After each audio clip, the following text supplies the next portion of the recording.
My name is Tobias Harrison, 67 years old, and I never thought my daughter's wedding day would turn into the most terrifying day of my life. I was just a proud father buying Amanda a special gift when my phone buzzed. An unknown number had texted, "Don't go to your daughter's wedding, run." My hands trembled as I called back, and what I heard on the other end changed everything. Before I tell you this unbelievable story, let me know where you're watching from, and hit that subscribe button if you've ever had to make an impossible choice to protect someone you love. Amanda came into this world during a snowstorm in January, 32 years ago. From the moment I held her tiny body in my arms, I knew my purpose in life had changed forever. She was my only child, the light of my existence, especially after my wife Carol lost her battle with cancer 15 years ago. Since then, it had been just Amanda and me against the world. Our bond was special in ways that only fathers and daughters can understand. Every Sunday without fail, we had dinner together.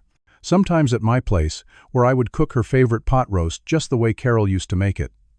Other times at her apartment, where she would attempt to teach her old man about quinoa and kale. I never had the heart to tell her I secretly stopped for a burger on my way home those nights. When Amanda was growing up, I took her fishing at Lake Champlain every summer. At first, she was squeamish about putting worms on hooks, but by the time she was 12, she could bait a line faster than I could. We would sit for hours on that old wooden dock, talking about everything and nothing. Through her teenage rebellions, college applications, first heartbreaks, I was there, listening, advising when asked, and simply being present when silence was what she needed most. I helped her through medical school, not just financially, but emotionally. Those late-night calls during her residency when she was exhausted and doubting herself. The care packages I would drive 3 hours to deliver when she couldn't leave the hospital for days. The pride I felt when she specialized in pediatric surgery was indescribable. My little girl, saving children's lives with her talented hands. Then Jackson Porter entered our world. A hospital administrator at 38, he met Amanda during a budget meeting for the pediatric department. According to Amanda, he had been immediately captivated by her passion for her patients. He asked her out for coffee that same day, which turned into dinner, which turned into what Amanda described as the most romantic night of my life. Jackson was smooth, I'll give him that. The first time Amanda brought him to Sunday dinner, he arrived with an expensive bottle of scotch for me, having somehow discovered my preference for single malts. He complimented my modest home, asked about the fishing photos on the wall, and listened attentively as I rambled about my years as a high school history teacher before retirement. "Your daughter speaks so highly of you, Mr. Harrison," he told me, his voice warm and sincere. "She says you're the reason she became a doctor. Your encouragement, your sacrifice. It's rare to see such a beautiful father-daughter relationship." I was flattered, of course. What father wouldn't be? Jackson seemed perfect, educated, successful, attentive, and clearly smitten with my daughter. He drove a luxury car but talked about his charitable work. He wore expensive suits but spoke about growing up in a small town with humble beginnings. He seemed too good to be true. 6 months, that's all it took from their first meeting to a diamond ring and a proposal. I thought it was fast, much too fast, but Amanda was floating on clouds. "When you know, Dad," she told me, her eyes shining with a happiness I hadn't seen since before her mother passed away. I noticed changes in Amanda during those 6 months. Subtle at first, then more obvious. She stopped wearing her usual comfortable clothes and started dressing in more formal, feminine attire. Jackson appreciates a woman who takes pride in her appearance. She explained when I commented on a particularly uncomfortable-looking pair of heels she was wearing to a casual lunch. Her circle of friends began to shrink. Dr. Sarah Patterson, her best friend since medical school, stopped coming to our Sunday dinners. When I asked about her, Amanda waved her hand dismissively. "She's jealous of my happiness with Jackson, always making little comments. I don't need that negativity." Then there were the canceled plans. The fishing trip we had planned for her birthday, suddenly replaced by a weekend at an exclusive spa that Jackson had surprised her with. The volunteer work at the children's hospital she had been doing for years gradually reduced, and then stopped entirely because Jackson thinks I work too hard already. I noticed things about Jackson, too. How he would subtly direct conversations, cutting Amanda off mid-sentence to clarify what she was saying. How his eyes would narrow slightly when she mentioned spending money on anything he deemed unnecessary. How he would casually pick up her phone when it buzzed, checking the message before handing it to her. Little things, red flags perhaps, but easily dismissed by a father not wanting to interfere with his daughter's happiness. The wedding plans quickly became elaborate and expensive. Jackson insisted on a 5-star hotel venue, premium catering, a designer dress. "Only the best for my bride," he would say, though I noticed most of the decisions seemed to align more with his preferences than Amanda's. Jackson was covering most of the costs, but he was insistent that I contribute what he called the father's portion. It was a significant amount, nearly all of my retirement savings, but I didn't hesitate. This was for Amanda's happiness. What else was I saving for, if not for her future? What concerned me more was Amanda's inheritance from her mother. Carol had left a life insurance policy and her share of her family's property, amounting to around $800,000. Amanda had never touched it, considering it sacred money. "Mom would want me to use it for something really important," she always said. Now suddenly, she was talking about accessing it after the wedding. "Jackson says we should use it as a down payment on our dream house," she told me one evening. "He's found the perfect property." I tried to sound casual when I asked, "What about the prenuptial agreement? Have you discussed that?" Amanda looked uncomfortable. "Jackson says prenups suggest you're planning for failure. But he did have his lawyer draft something to protect both of us." She didn't meet my eyes when she said it. I later learned that this prenuptial agreement was strangely one-sided. It protected Jackson's assets but gave him considerable access to Amanda's in case of divorce. When I carefully broached my concerns, Amanda became defensive. His lawyer wrote it. "Dad, it's standard. Don't you trust my judgment?" That question stopped me. Did I trust her judgment? Yes. Did I trust Jackson? Something in my gut said no. But I had no concrete reason, no evidence, just an uneasy feeling that grew stronger as the wedding day approached. Still, what could I do? Amanda was an adult, successful and intelligent. If I pushed too hard against Jackson, I risked pushing her away from me. So I smiled, nodded, and kept my concerns to myself. The wedding was set for June 15th, just 3 weeks away, and I focused on being the supportive father my daughter deserved. Little did I know that fate was about to intervene in the form of a text message that would shatter our world and force me to make the hardest decision of my life. 3 weeks before the wedding, I visited Goldstein's Jewelry on Main Street. I had been a customer there for decades, having bought Carol's engagement ring from old Mr. Goldstein himself back in the day. Now his son, David, ran the place, and he greeted me warmly when I entered the shop. "Tobias, the father of the bride. What can I help you with today?" I placed a small velvet pouch on the glass counter. "I want to have this reset for Amanda, as a wedding gift." David opened the pouch carefully and tipped a diamond ring onto a black velvet pad. It had been Carol's mother's ring, a family heirloom that had skipped a generation. "She always admired this when she was a little girl," I explained. "I'd like to have it reset in a more modern style, maybe as a pendant she could wear on her wedding day. Something old, something new." "It's beautiful," David said, examining the stone under his loupe. "About 2 carats, excellent clarity. We can certainly create something special with this. Let me show you some designs." As David pulled out a portfolio of pendant settings, my phone buzzed in my pocket. I ignored it at first, focusing on the delicate platinum designs David was showing me. But when it buzzed again, and then a third time in quick succession, I apologized and pulled it out. The screen showed a number I didn't recognize, with a text message that made my blood run cold. "Don't go to your daughter's wedding. Run." I must have made a sound, because David looked up with concern. "Everything okay, Tobias?" I stared at my phone, another message appearing. "Your daughter is in danger. Jackson Porter is not who he claims to be." And then a third. "Please call this number immediately, before it's too late." "I need to take this," I mumbled to David. "Is there somewhere private I can make a call?" He led me to a small office behind the showroom, closing the door to give me privacy. My hands were trembling so badly I could barely dial the number. My mind raced with possibilities. A cruel prank? A case of mistaken identity? Or something far worse? The phone rang 3 times before a woman's voice answered. "Mr. Harrison, thank you for calling back. My name is Sophia Martinez. I'm Jackson Porter's wife." The world seemed to tilt beneath my feet. I gripped the edge of the desk to steady myself. "That's impossible," I said, my voice hardly recognizing my own voice. "Jackson is engaged to my daughter." "I know," Sophia replied, her voice tinged with sadness. "And 3 years ago he was engaged to me. Before that, he was engaged to a woman named Rachel in Boston. And before that, Diane in Chicago.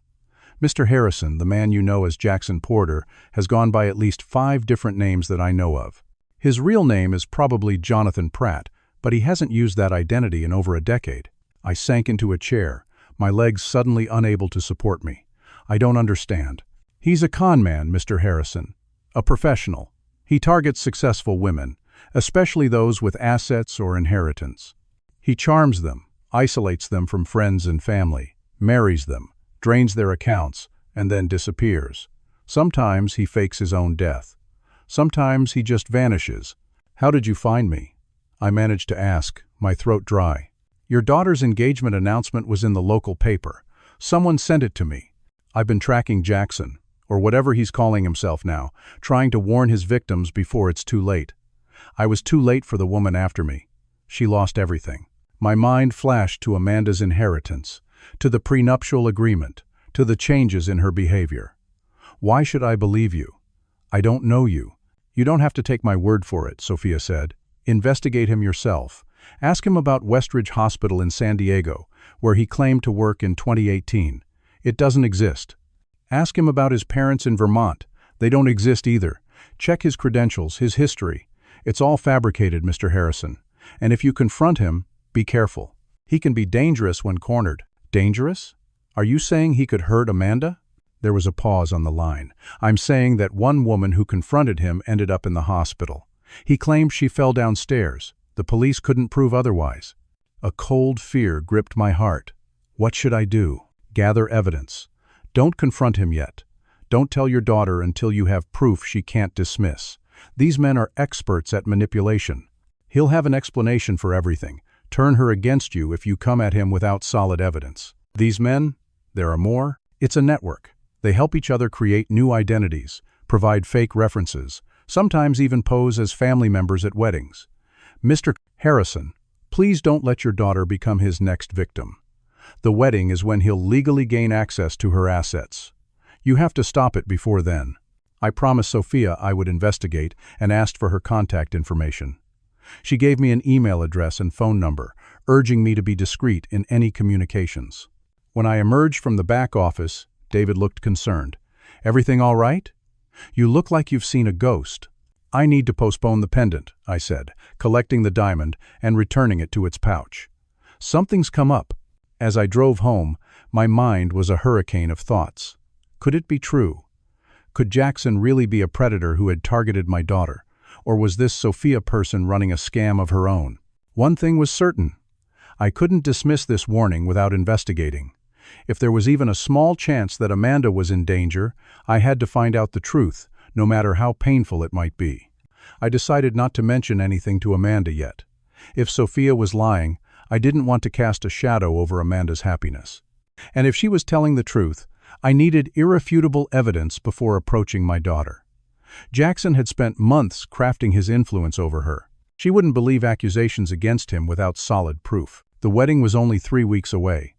I had very little time to uncover the truth and potentially save my daughter from a terrible fate. That night, I couldn't sleep.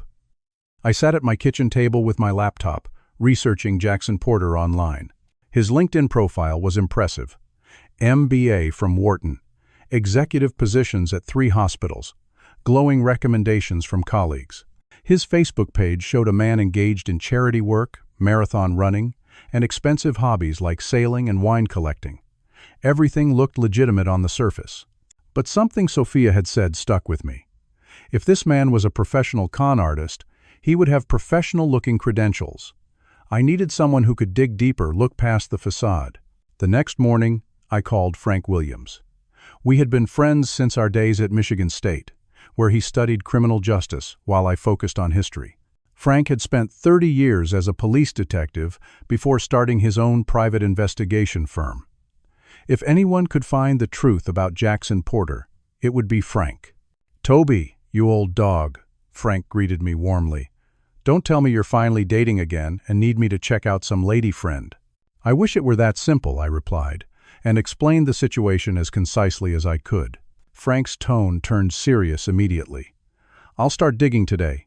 Give me everything you know about this guy. Full name, date of birth, social security number if you have it, current and previous addresses, employment history. The more information, the better. I gave Frank what limited information I had, realizing as I did so how little I actually knew about Jackson beyond what he had told us himself. I had never seen his driver's license, didn't know his social security number, wasn't even sure about his exact birth date. Amanda probably knew these details, but I couldn't ask her without raising suspicions. It's not much to go on, Frank admitted, but I've started with less. Sit tight and try not to worry too much until we know what we're dealing with. Easier said than done. The next 48 hours were some of the longest of my life. I went through the motions of daily life, all while my mind churned with worst-case scenarios. I nearly called Amanda a dozen times, but always stopped myself. I couldn't risk alerting Jackson if he truly was dangerous. Frank called me back 2 days later. Can you come to my office? There are some things you need to see. 20 minutes later, I was sitting across from Frank in his cluttered office. The grim expression on his face told me everything before he even spoke. It's not good, Toby. Frank turned his computer monitor so I could see it. On the surface, Jackson Porter seems legitimate. But when I started digging deeper, things fell apart quickly. For starters, his Wharton MBA? The university has no record of anyone by that name graduating in the year he claims. Frank clicked through several documents. His employment history has similar holes. The hospitals exist, but either have no record of him working there or have records of someone with a different name in the position he claims to have held. Different name? Like an alias? Exactly. I ran his photo through some recognition software and got hits under several names. Frank showed me driver's licenses from different states, all with Jackson's photo but different names. Jack Peterson, James Portman, John Paulson. And here's the kicker, Frank continued, pulling up a marriage certificate. This is a record of marriage between Sophia Martinez and Jack Peterson from 3 years ago in Nevada. The photo ID attached to the application is definitely your daughter's fiancé. I stared at the document, my worst fears confirmed. So Sophia was telling the truth. I'm afraid so. And there's more. Frank showed me photos from social media and newspaper announcements, all showing Jackson with different women at what appeared to be engagement parties or weddings over the past decade. I've identified at least 5 women he's been involved with, possibly married. Bank records show a pattern. Large withdrawals after marriages, accounts emptied, lines of credit maxed out. One woman, Rachel Goldberg in Boston, filed charges for fraud and theft, but the case was dropped when Jack Peterson, as he was calling himself then, disappeared. Frank leaned forward, his expression grave. Toby, this guy isn't just a con man, he's dangerous. Rachel Goldberg was hospitalized with a concussion and broken arm 3 days after she confronted him about finding another woman's ID in his desk. He claimed she fell downstairs. There wasn't enough evidence to charge him, but the timing is suspicious as hell. I felt sick. What about the network Sophia mentioned? Is that real too? It appears so. There's a pattern in how these identities are created, how the background histories are fabricated. It's too sophisticated for one person. And I found something else concerning. Frank pulled up more documents. Jackson has already been added as a signatory on some of Amanda's accounts. Did you know about this? I shook my head, horrified. She never mentioned it. The paperwork was filed 2 weeks ago. He can't clean them out yet, not without raising red flags that could interfere with the wedding, but he's set the stage. After they're married, he'll have much more access and control. I put my head in my hands, overwhelmed by what I was hearing. My daughter, my brilliant, strong-willed, compassionate daughter, had been targeted by a predator, and I had stood by watching it happen. What do I do now, Frank? Amanda won't believe this. She's completely under his spell. You need to approach her carefully, with irrefutable evidence. I can compile everything I've found into a file. Bank records, marriage certificates, photos, the fraud complaint. It won't be easy for her to hear, but she needs to know what she's really dealing with. I nodded, straightening my shoulders. I'll talk to her tomorrow. Try to get her alone, away from Jackson. As I left Frank's office with a thick folder of evidence, I felt both dread and determination. The coming conversation would likely be one of the most difficult of my life. Amanda might hate me for what I was about to tell her. She might not believe me, but I had to try. That night, I barely slept again. Every time I closed my eyes, I saw Amanda's face, imagined her heartbreak, her disbelief, possibly her anger directed at me. But the alternative was unthinkable. I couldn't let this man destroy my daughter's life. Morning came, and with it, a new resolve. I texted Amanda, asking her to meet me for lunch, just the two of us. A father-daughter tradition before big life events, I reminded her. To my relief, she agreed. The restaurant I chose was La Trattoria, an intimate Italian place where Amanda and I had celebrated many milestones over the years. Her medical school acceptance, her first successful surgery, her 30th birthday. I arrived early, selecting a table in a quiet corner where we could talk privately. When Amanda walked in, she was radiant. Her eyes sparkled with happiness, her steps light as she navigated between tables. She was wearing a new dress, something more formal than she would have chosen in the past, but she looked beautiful. "Dad," she embraced me warmly, her smile infectious. "This was such a good idea. I've been so busy with wedding plans, I feel like I've barely seen you." We ordered, and as we waited for our food, Amanda talked non-stop about Jackson and their future together. The honeymoon plans to Bali, the house they were looking at in the exclusive Riverside neighborhood, the children they hope to have in a few years.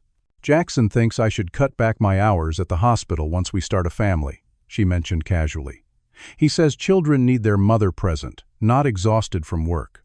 I bit my tongue, remembering how Carol and I had both worked while raising Amanda, making it a point of pride that one of us was always available for her without either of us sacrificing our careers completely. "That sounds like a big change," I said carefully.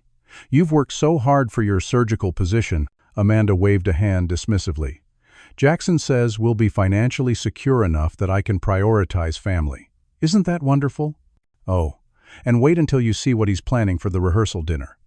His parents are flying in from Vermont, and they've booked the entire rooftop at the Grand Hotel." I took a deep breath.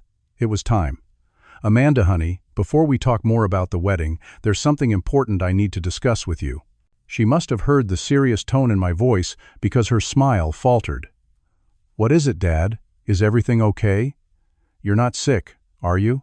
No, nothing like that," I assured her. "It's about Jackson." Her expression immediately changed, a defensive wall coming up.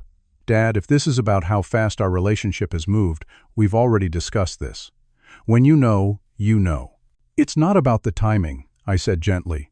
"It's about who Jackson really is." Amanda's eyes narrowed. "What are you talking about?" As carefully as I could, I explained about the text message, my conversation with Sophia, and the investigation Frank had conducted. I slid the folder across the table. "There are documents in here, sweetheart. Evidence that Jackson isn't who he claims to be." Amanda didn't touch the folder. "This is ridiculous. Someone is obviously trying to ruin our happiness. Probably one of his ex-girlfriends who's jealous that he's marrying someone else." "Please, just look at the evidence," I urged. "There's a marriage certificate showing he was married to Sophia Martinez 3 years ago, under the name Jack Peterson. There are photos of him with other women. Bank records showing suspicious activities, multiple identities." Reluctantly, Amanda opened the folder. I watched her face as she flipped through the documents, her expression moving from dismissive to confused to shocked. "This can't be right," she whispered, staring at the marriage certificate. "There must be some explanation." "I wish there was," I said softly. "But Frank is thorough, Amanda. He was a detective for 30 years. These documents are authentic." Amanda suddenly pulled out her phone. "I need to talk to Jackson." "Wait," I said, reaching for her hand. "Maybe we should discuss this more first, just the two of us. Think about what you want to ask him." But she was already dialing, her hands shaking slightly. I watched helplessly as she put the phone to her ear. "Jackson? Hi, it's me. I'm having lunch with my dad and something strange has come up." Her voice trembled. "He has some documents about you, about other names, other women. A marriage certificate with someone named Sophia Martinez? Can you come to La Trattoria?" As she listened to his response, her expression hardened. "No, I'm not leaving. I want you to come here and explain this. please." After she hung up, we sat in tense silence. The food arrived, but neither of us touched it. 20 minutes later, Jackson walked through the door. He was immaculately dressed in a tailored suit, his expression concerned but composed, not the look of a man whose world was about to collapse. "Amanda, darling," he said, pulling up a chair between us. He kissed her cheek before nodding coolly to me. "Tobias, what seems to be the problem?" Amanda pushed the folder toward him. "Dad says these documents show you've been using different names, that you were married to other women, that you're some kind of con artist." "Tell him it's not true, Jackson." Jackson barely glanced at the folder. Instead, he looked directly at me, his eyes cold despite his pleasant expression. "I see what's happening here. Tobias, I understand you're concerned for your daughter. It's natural for a father to be protective. But resorting to hiring a private investigator? That's extreme, don't you think?" "The evidence speaks for itself," I replied, keeping my voice steady. "Multiple identities, multiple marriages, fraud complaints. How do you explain that?" Jackson turned to Amanda, taking her hands in his. "Darling, I've been meaning to tell you about this, but I wanted to wait until after our wedding. I didn't want to burden you with my troubles." He sighed dramatically. "A few years ago, my identity was stolen. Someone has been using my name, my information, to commit fraud across the country. I've been working with the FBI to clear my name, but it's a lengthy process." Amanda's expression softened with relief. "So these documents are records of crimes committed by the person who stole my identity?" Jackson finished smoothly. "As for Sofia Martinez, she's a disturbed woman who became obsessed with me after we dated briefly. I had to get a restraining order against her. She's been harassing me for years, contacting my friends, colleagues, even my partners." I couldn't believe what I was hearing. Jackson had an explanation for everything, delivered with such sincerity that even I almost doubted myself for a moment. "That's simply not true," I said firmly. "Frank verified these documents. The photos are clearly you, not someone who looks like you." Jackson's expression darkened slightly before he composed himself again. "Photoshop can do amazing things these days, Tobias. And no offense to your friend Frank, but private investigators aren't always the most scrupulous professionals. How much did you pay him for this file? I wonder if he has a vested interest in creating drama where none exists." "Jackson would never lie to me, Dad," Amanda said, her voice taking on a hard edge I'd rarely heard. "Why are you doing this? Are you trying to ruin my happiness?" Before I could respond, Jackson placed a gentle hand on Amanda's arm. "Your father loves you, Amanda. He's just confused and concerned. Actually, I've been worried about his health lately. The stress of the wedding, the financial strain of contributing to it at his age, it can affect judgment, cloud thinking." I stared at him, recognizing the subtle threat beneath his words. He was implying I was becoming senile, that my concerns couldn't be trusted. "I'm perfectly sound of mind," I said sharply, "and these documents are real. Amanda, please, think about everything that's happened since you met Jackson. How he's isolated you from your friends, how you've changed to please him, how he's already gained access to some of your accounts." Amanda gasped. "You've been spying on my bank accounts?" "Frank found the records as part of the investigation," I explained. "Jackson was added as a signatory 2 weeks ago." "Because we're getting married," Amanda exclaimed, her voice rising. "Couples share finances, Dad. That's normal." Other diners were beginning to look our way. Jackson noticed and leveraged it immediately. "Perhaps we should continue this conversation elsewhere," he suggested smoothly. "Amanda, would you like to leave?" "Yes," she said firmly, standing up. "I can't believe you would do this, Dad. 3 weeks before my wedding. What were you thinking?" "I was thinking of protecting you," I said, also standing. "Amanda, please, just take the file. Look at the evidence yourself, without Jackson present. Ask questions, verify the information independently." Jackson's hand tightened slightly on Amanda's arm. "Your father seems determined to drive a wedge between us, darling. Perhaps it would be best if we limited contact until after the wedding, when emotions aren't running so high." Amanda looked at me, her eyes filled with hurt and anger. "Either you accept Jackson, Dad, or don't come to the wedding. I won't have you trying to ruin the happiest day of my life with these ridiculous accusations." "Amanda, please," I began, but she was already walking away, Jackson guiding her toward the door with a proprietary hand on the small of her back.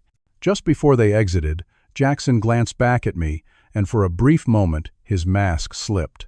The look he gave me was one of pure triumph. He had won this round, and he knew it. I paid the bill and left, feeling defeated.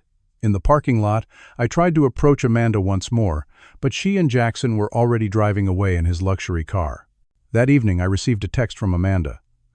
"I'm disappointed in you, Dad. Jackson says we should limit contact until after the wedding. I need you to respect my choices in my relationship. If you can't do that, please don't attend the wedding." I stared at the message, my heart breaking. Not only had I failed to convince Amanda of the danger she was in, but I had also managed to push her further away and strengthen Jackson's hold over her. The wedding was still moving forward, now with the added complication that I might not even be allowed to attend. I had to find another way to protect my daughter, and I was running out of time. The day after the disastrous lunch, I received an email from Sofia Martinez suggesting we meet in person. She was in town, staying with a friend, having traveled here specifically to help prevent Jackson from claiming another victim. I agreed to meet her at a quiet coffee shop on the edge of town, where we were unlikely to run into anyone who knew Amanda or Jackson. Sofia was younger than I expected, maybe mid-30s, with tired eyes that spoke of years of stress. She wore no makeup and dressed simply in jeans and a cardigan.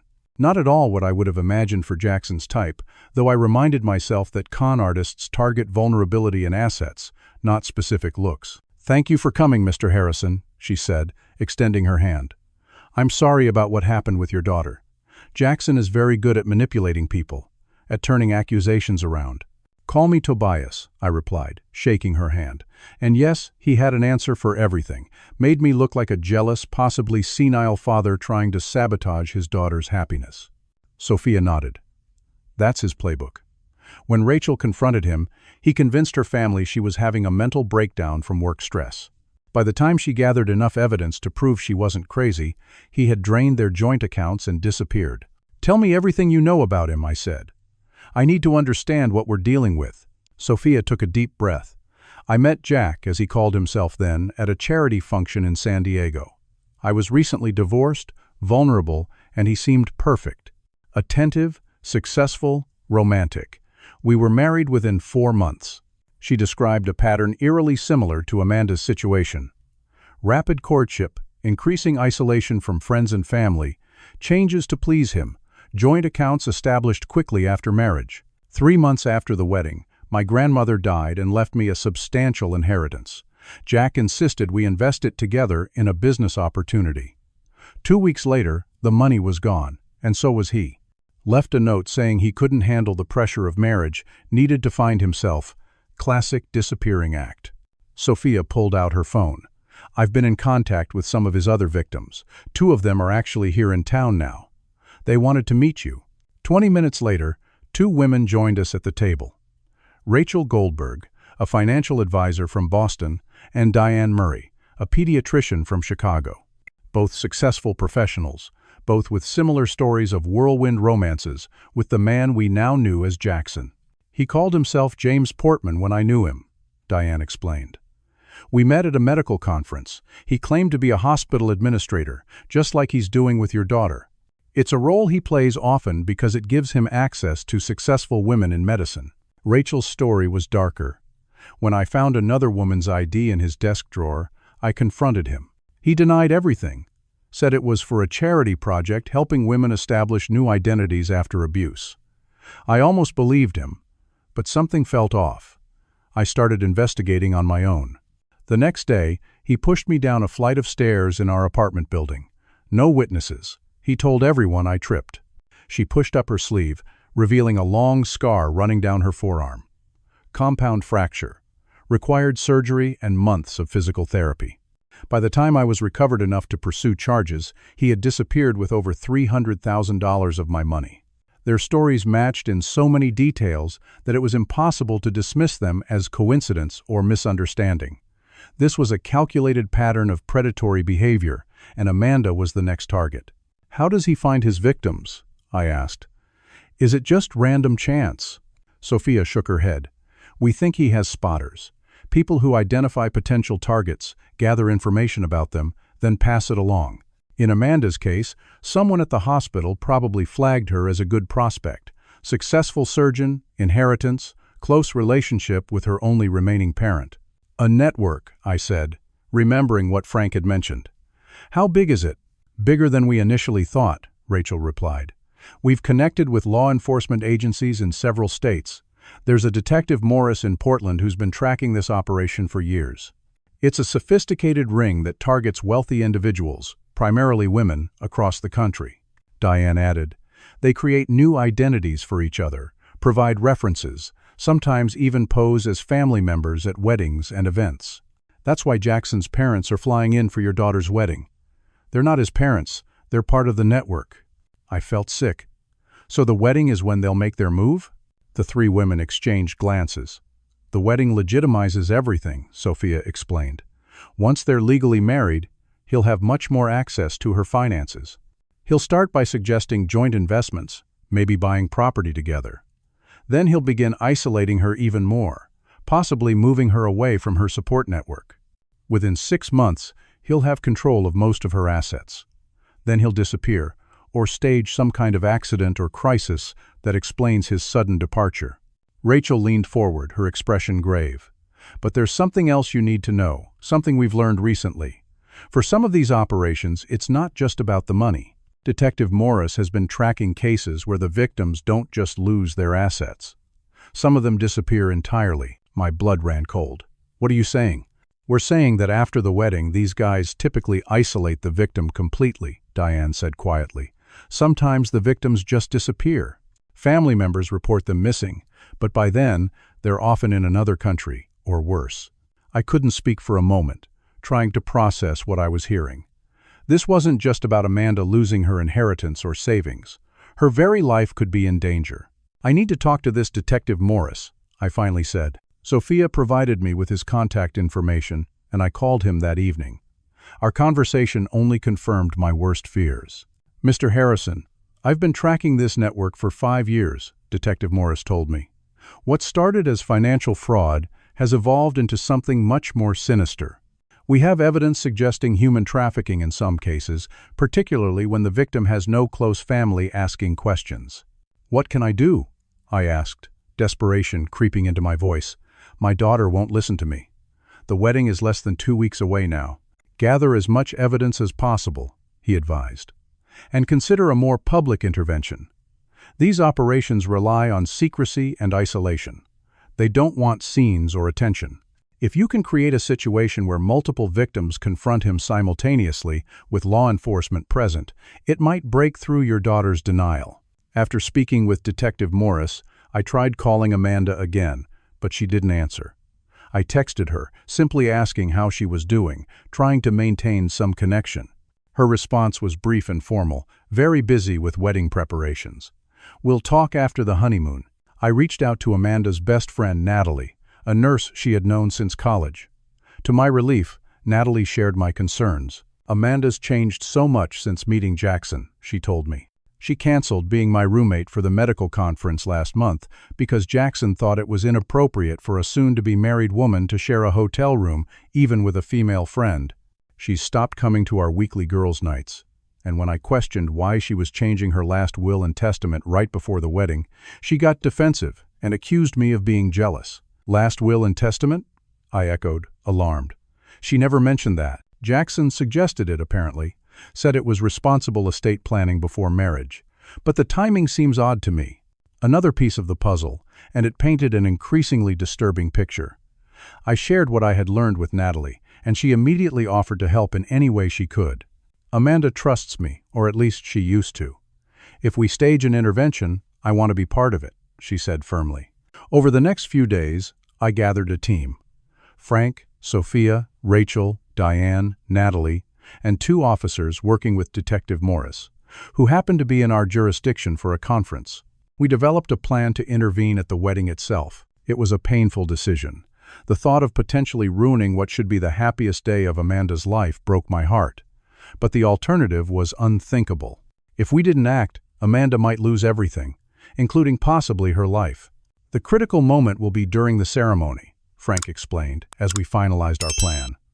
When they ask if anyone objects to the union, that's when we'll make our move. It's dramatic, but it ensures everyone will be present to witness what happens next. I nodded, though the thought of causing such a scene made me physically ill. And if Amanda still doesn't believe us, we'll have officers present. The evidence is substantial enough for them to at least detain Jackson for questioning regarding the fraud allegations from Rachel's case. That will buy us time to show Amanda the full extent of what we've uncovered. As the wedding day approached, I received reports from mutual friends that Amanda was too busy with wedding preparations to see anyone. Jackson's family members, who I now knew were actually associates in his fraud network, had arrived and were staying at Amanda's house, further isolating her from outside influence. The night before the wedding, I sat alone in my living room, looking at old photos of Amanda. Her graduation from medical school, her first day as a surgical resident, the two of us on our last fishing trip before Jackson entered her life. I had always been there to protect her, to support her dreams, to catch her when she fell. But this time, protecting her meant risking her hatred. If our plan failed, if she chose not to believe the evidence, I might lose my daughter forever. But if we didn't try, I might lose her anyway, in a far more permanent and tragic manner. With that thought firmly in mind, I went to bed, preparing myself for what would likely be the most difficult day of my life. The morning of Amanda's wedding dawned bright and clear, a beautiful June day that under different circumstances would have been perfect for a celebration of love. Instead, as I stood in front of my bathroom mirror adjusting my tie, I felt like I was preparing for battle. Frank called to confirm that everyone was in position. Sophia, Rachel, and Diane would be seated in the back of the church, out of sight until the moment of intervention. Natalie, as a bridesmaid, would be near Amanda throughout the ceremony, ready to support her when everything unfolded. Detective Morris's colleagues, Officers Bennett and Rodriguez, would be outside, ready to enter when signaled. "Are you sure you want to go through with this?" Frank asked. "Once we start, there's no turning back." "I'm sure," I replied, though my voice betrayed my anxiety. "If we don't do this, I'll regret it for the rest of my life." Before leaving for the church, I took one last look at the framed photo on my nightstand. Amanda at age 6, sitting on my shoulders at the county fair, both of us laughing without a care in the world. "I'm trying to protect you, sweetheart," I whispered to the image. "Please forgive me." The Grand Avenue Presbyterian Church was decorated lavishly for the occasion. White roses and lilies adorned every pew, crystal decorations caught the light streaming through stained glass windows, and an elegant white carpet had been laid down the center aisle. The guest list had been limited to 200 people, a mix of Amanda's colleagues, my friends, and Jackson's alleged connections, many of whom I now suspected were part of his network. As I entered the church, I noticed several unfamiliar men watching me closely. They were well-dressed and unremarkable in appearance, but there was something in their alertness, the way their eyes tracked my movements, that set off warning bells. Jackson's associates, no doubt, positioned strategically throughout the venue. I was directed to a small anteroom where Amanda was preparing with her bridesmaids. Tradition dictated that I would have a moment alone with her before walking her down the aisle, a thought that now filled me with dread rather than joy. When the bridesmaids filed out to give us privacy, I finally saw my daughter in her wedding dress. She was breathtaking, a vision in white lace and silk. For a moment, I forgot everything else, seeing only my little girl all grown up, ready to embark on a new chapter of her life. "What do you think, Dad?" she asked, twirling slowly to show off the dress. "You look beautiful," I said truthfully, my throat tight with emotion. "Just like your mother on our wedding day." Amanda's smile faltered slightly. "I wish she could be here." "So do I replied. I wanted to say more, to make one last attempt to warn her before the ceremony, but the cold formality in her demeanor stopped me. There was a distance between us that had never existed before, a wall erected by Jackson's influence. Instead, I simply asked, "Are you happy, Amanda?" "Of course I am," she replied, but her smile didn't quite reach her eyes. "Jackson is everything I've ever wanted." Before I could respond, the wedding coordinator poked her head in. "It's time to line up, Dr. Harrison." Mr. Porter had a suggestion, by the way. He thought it might be nice if Amanda walked down the aisle on her own, as a symbol of her independence. "What do you think?" I looked at Amanda, stunned. Walking the bride down the aisle was a father's traditional role, one I had been looking forward to since the day she was born. "Jackson thinks it would be more modern, more feminist," Amanda explained, not meeting my eyes. "You can still have a special place in the front row." Another isolation tactic, I realized. Removing me from my place beside Amanda during this crucial moment, positioning me as just another guest rather than the father of the bride. "Whatever makes you happy," I managed to say. Though the words tasted bitter, "I'll find my seat." As I turned to leave, Amanda caught my arm. For a brief moment, I saw uncertainty in her eyes, a flicker of the independent, strong-willed daughter I had raised. But then it was gone, replaced by the polite mask she had worn since falling under Jackson's influence. "Thank you for understanding, Dad," she said formally. I made my way to the front row, where an usher directed me to a seat on the bride's side. Frank was already there, having entered as a family friend. He gave me a subtle nod, confirming that everything was in place. The music began, and the wedding party processed in. Jackson stood at the altar, handsome in his tuxedo, the perfect picture of a groom eagerly awaiting his bride. Only I could see the calculation behind his smile, the predatory gleam in his eyes as he surveyed the assembled guests, no doubt mentally tallying the assets that would soon be within his reach. Then Amanda appeared at the back of the church, alone, radiant in her gown. A collective murmur of appreciation rose from the guests as she began her solitary walk down the aisle. My heart ached watching her, both with pride in the amazing woman she had become and fear for the danger she was walking toward. The ceremony proceeded with all the usual elements. The minister spoke of love and commitment, of the sacred bond of marriage. Jackson and Amanda exchanged tender glances as they stood before him, her hands clasped in his. To anyone who didn't know better, they looked like any other couple deeply in love, embarking on a lifetime together.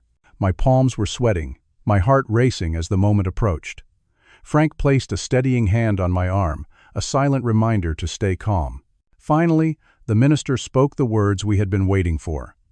"If anyone can show just cause why this couple cannot lawfully be joined together in matrimony, let them speak now or forever hold their peace."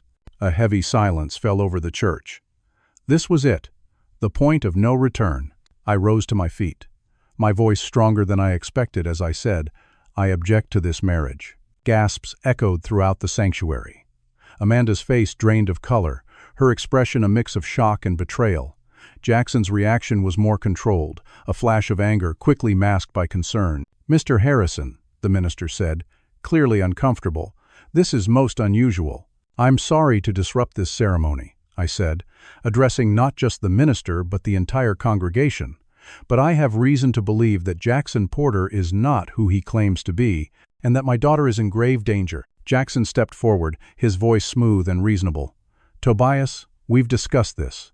Your concerns have been addressed. Please don't ruin Amanda's special day with these delusions."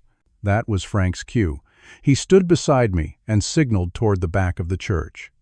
The doors opened, and in walked Sophia, Rachel, and Diane, followed by officers Bennett and Rodriguez in uniform. "These women have something important to share," Frank announced. Sophia stepped forward first. "My name is Sophia Martinez. 3 years ago, I was married to this man, who called himself Jack Peterson at the time." She held up her marriage certificate and photos. "He stole my inheritance and disappeared." Rachel spoke next, her voice shaking slightly. "I'm Rachel Goldberg. 5 years ago, he was James Portman, my fiancé. When I discovered his deception, he pushed me down a flight of stairs, leaving me with these injuries." She displayed her scarred arm. "He stole over $300,000 from me." Diane completed the trio of testimonies. "I'm Dr. Diane Murray. 7 years ago, he was John Paulson, a hospital administrator who claimed to love me. He isolated me from my family, gained control of my finances, and vanished with nearly everything I owned." The church was in uproar now, guests whispering and pointing, Jackson's associates looking nervously toward the exits where additional officers had appeared. Officer Bennett stepped forward, holding up a folder. "We have documentation of multiple identities, fraudulent activities across several states, and pending charges for assault and grand theft. Sir, we're going to need you to come with us for questioning." Throughout these revelations, I watched Amanda's face. She had gone from shocked to confused to devastated. But when she turned to look at Jackson, seeking reassurance or explanation, something changed in her expression. For the first time, she was truly seeing him, seeing past the charm and the lies. Jackson, realizing his scheme was collapsing, made one last desperate attempt to salvage the situation. "Amanda, darling, this is all a misunderstanding. These women are clearly disturbed. Your father has orchestrated this humiliation because he can't bear to let you go." He reached for her hands. "Let's continue with our wedding. We can sort this out later." Amanda pulled away from him, her voice barely audible. "Is it true? Are you Jack Peterson? James Portman?" Jackson's demeanor shifted subtly, his mask slipping to reveal a glimpse of his true nature. "Don't be ridiculous. These are obviously fabricated accusations." "The marriage certificate," Amanda said, staring at the document in Sophia's hand. "The photo. That's you, Jackson." "This is absurd," Jackson snapped, his voice hardening. "After everything I've done for you, the life I've promised you, you're going to believe these people over me?" Amanda took another step back, her eyes widening at his tone. "You've never spoken to me like that before." Jackson's face darkened, his charming facade crumbling completely. "You ungrateful little fool. Do you have any idea what I've endured, pretending to be interested in your boring medical stories, listening to you go on about your precious patients? It would have been worth it for $800,000. But now you've ruined everything." The collective gasp from the congregation was audible. In a single moment of anger, Jackson had confirmed every accusation against him. Amanda stood frozen, the full weight of his betrayal hitting her.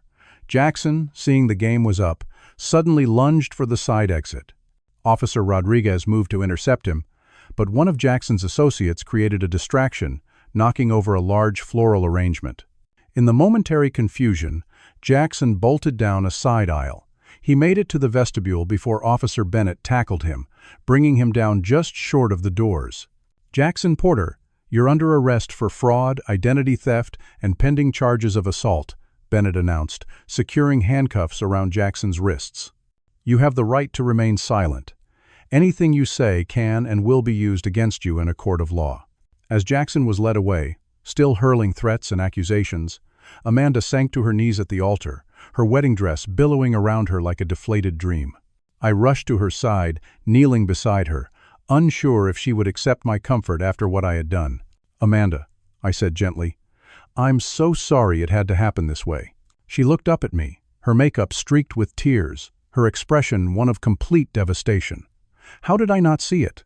How could I have been so blind? I wrapped my arms around her, and to my immense relief, she didn't pull away. He was a professional deceiver, sweetheart. He knew exactly what to say, how to manipulate. It wasn't your fault. As I helped Amanda to her feet, I realized that the hardest part was still ahead. The public humiliation, the explanations to guests, the emotional aftermath of having her dreams shattered so brutally. But at least she was safe. At least the truth had come out before it was too late. Natalie appeared at Amanda's other side, putting a supportive arm around her.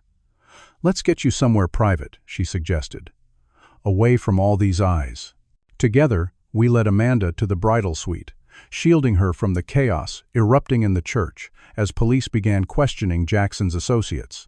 The wedding that was meant to be the happiest day of her life had become a very public nightmare, but it had also saved her from a fate far worse than embarrassment. As we closed the door behind us, providing Amanda a moment of privacy in which to begin processing her new reality, I silently thanked whatever Providence had sent that text message 3 weeks ago. Without that warning, without Sophia's courage in coming forward, this day might have ended very differently, with my daughter legally bound to a predator who would have systematically destroyed her life. The days following the wedding disaster were some of the most difficult of our lives. After the initial shock wore off, Amanda was overwhelmed with embarrassment, grief, and anger. I brought her to my home, away from her apartment filled with wedding gifts and painful reminders of Jackson's deception. For the first 3 days, she barely spoke. She slept in her old bedroom, emerging only for brief meals before retreating again. When she finally began to talk about what had happened, her first emotion wasn't sadness but anger, much of it directed at me. "You could have told me privately," she said during a tense conversation at the kitchen table. "Did you have to humiliate me in front of everyone I know?" "I tried to tell you privately," I reminded her gently. "At the restaurant, you wouldn't listen. Jackson had too strong a hold on you.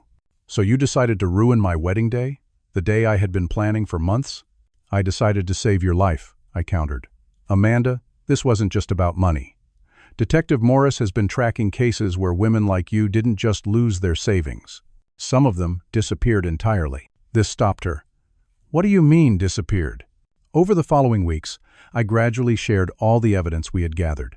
Frank brought over the complete file, including bank records showing how Jackson had already begun positioning himself to access Amanda's accounts, the prenuptial agreement that would have given him substantial control over her assets, and the patterns from his previous victims. Most disturbing were the connections to what appeared to be a larger criminal network. The police had arrested 4 of Jackson's associates at the wedding, and their interrogations revealed links to organized fraud rings operating across multiple states, with potential connections to human trafficking. He researched me, Amanda said in disbelief, as she looked through the evidence. Before we even met. He knew about Mom's inheritance, about my position at the hospital. Our meeting wasn't an accident. No, I confirmed. He had a spotter at the hospital who identified you as a potential target. Everything from that point was calculated. The legal proceedings against Jackson and his network moved forward. Amanda had to give statements, identify photographs, sign affidavits. Each interaction with the authorities forced her to relive the deception, but also strengthened her resolve to see justice done. She took a medical leave from the hospital, unable to face colleagues who had attended the wedding, who had witnessed her humiliation. Her supervisor was understanding, having seen similar cases of fraud targeting doctors in the past. You're not the first brilliant medical professional to be deceived by a con artist, he told her. Take the time you need. Your position will be waiting when you're ready to return. Slowly, painfully, Amanda began reconnecting with friends Jackson had isolated her from. Sarah Patterson, her best friend from medical school, became a regular visitor, never saying "I told you so" despite having expressed concerns about Jackson from the beginning. Natalie organized small gatherings of trusted friends, creating safe spaces for Amanda to socialize without facing pity or judgment. These connections proved vital to her healing, reminding her that she wasn't alone, that she was still valued and loved despite her mistake. One evening, about a month after the wedding that wasn't, Amanda and I sat on my back porch watching the sunset, a habit we had developed during her recovery. For the first time, she brought up her mother. Do you think Mom would be disappointed in me for being so gullible? I shook my head firmly. Your mother would be proud of your strength in facing this. And remember, Carol nearly married someone else before me. A charming man who turned out to be married with children in another state. She used to say it was the best mistake she ever almost made because it taught her to look deeper than charm. Amanda smiled faintly. I never knew that about Mom. We all make mistakes in love, Amanda. The important thing is learning from them. As weeks turned to months, Amanda's healing process continued. She attended therapy sessions, both individually and as part of a support group for victims of romance scams. Surprisingly, she found purpose in sharing her experience, using her medical training to help others understand the psychological manipulation these predators employ. The legal case against Jackson expanded as more victims came forward after the story broke in the news. His network was more extensive than anyone had initially realized, with operations in at least 12 states and connections to international fraud rings. Amanda's testimony would eventually help secure convictions not just against Jackson but several key members of his organization. 6 months after the failed wedding, Amanda returned to work. She was different, more guarded perhaps, but also stronger and wiser. Her colleagues welcomed her back with respect and support, many having learned more about romance scams through her experience. 1 year to the day after the wedding disaster, Amanda and I went fishing at Lake Champlain, reviving our old tradition. As we sat on the dock, lines cast into the still water, she turned to me with clear eyes. I need to thank you, Dad, she said simply. What you did took incredible courage. You risked my hatred to protect me. You're my daughter, I replied. I would do anything to keep you safe. I understand that now, she said, but I also understand something else. Sometimes love means making the hardest choices. Sometimes protecting someone means being willing to lose them. Her words struck me deeply. In my darkest moments during this ordeal, I had feared I had lost her forever, that she would never forgive the public way I had exposed Jackson's deception. Instead, the experience had ultimately brought us closer, deepening our understanding of what it truly means to love someone. Amanda and I eventually started a small foundation, using some of the funds she had nearly lost to Jackson. The Awareness Project provided education about romance scams, particularly targeting professionals like doctors, lawyers, and executives who might think themselves too intelligent to be deceived. Amanda became a powerful speaker, her personal story convincing others to recognize warning signs they might otherwise dismiss. Life moved forward. Amanda eventually began dating again, approaching relationships with healthy caution rather than paralyzing fear. I found new purpose in retirement, working with senior groups to raise awareness about scams targeting the elderly. The most important lesson we both learned from this ordeal was that sometimes love requires making impossible choices. Sometimes protecting those we care about means risking their anger, their rejection, even their hatred. But true love persists through those risks, holding firm to what matters most, the well-being and safety of those we cherish. As Amanda told the support group she now helped facilitate, "My father taught me that love isn't just about making someone happy in the moment. Sometimes it's about making difficult decisions that preserve their future happiness, even when they can't see it themselves." That lesson has guided both of us through the years since Jackson's deception. It reminds us that genuine love sometimes requires courage more than comfort, truth more than temporary happiness. And in the end, that kind of love, however painful in the moment, is the greatest gift we can give to those we truly care about. Have you ever had to make a difficult decision to protect someone you love, even when they couldn't see the danger themselves? Share your story in the comments below. And if this story helped you recognize the warning signs of potential scams, please like and subscribe to help others learn these important lessons. Remember, sharing these stories might save someone else from a similar fate. Thank you for listening, and stay safe out there.